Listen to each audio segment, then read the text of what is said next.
সম্মানিত সভাপতি এবং সম্মানিত কাউন্সিলর বৃন্দ, সম্মানিত অতিথিবৃন্দ, এই মুহূর্তে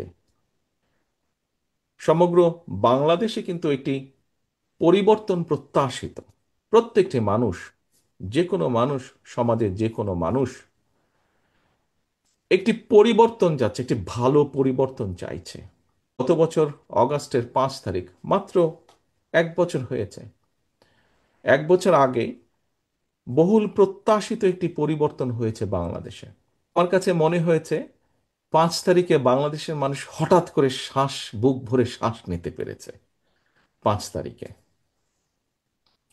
সমগ্র জাতি, সমগ্র বাংলাদেশের মানুষ মানুষ চায় সামনের দিনগুলো যাতে ভালো হয়। হ্যাঁ, বাস্তবতা হচ্ছে সাথে সাথে মুহূর্তে ভালো হবে না, এটি হচ্ছে বাস্তবতা। কিন্তু উদ্যোগ তো গ্রহণ করতে হবে, উদ্যোগ তো চেষ্টা করতে হবে, উদ্যোগ নিতে হবে।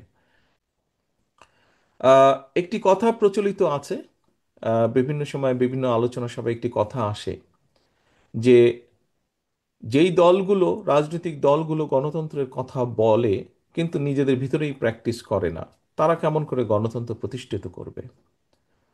কথাটি ঠিক বেঠিক দুটোর মাঝামাঝি।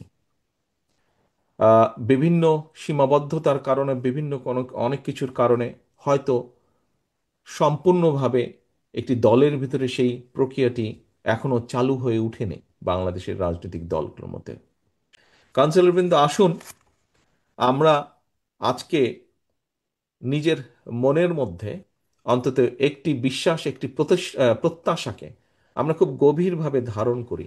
বাংলাদেশের মানুষের সামনে যে প্রত্যাশা জেগে উঠেছে, শুধুমাত্র জুলাই আগস্টে 1,500 এবং গত 15 বছরে কয়েক হাজার যে মানুষ গুম খুনের শিকার হয়েছে, হাজার লক্ষের কাছাকাছি মানুষ গত 15 বছর এবং জুলাই আগস্ট সহ যে আহত হয়েছে, বিভিন্নভাবে আহত হয়েছে, এই মানুষগুলোর প্রত্যাশা আমরা সকলে মিলে যদি পূরণ করতে সক্ষম হই, তাহলেই আমরা আমাদের প্রত্যাশার বাংলাদেশ গড়ে তুলতে পারবো। এখানে আমাদের প্রত্যেকটি মানুষকে একটু করে হলেও কন্ট্রিবিউট করতে হবে এবং আমরা সেটা পারবো।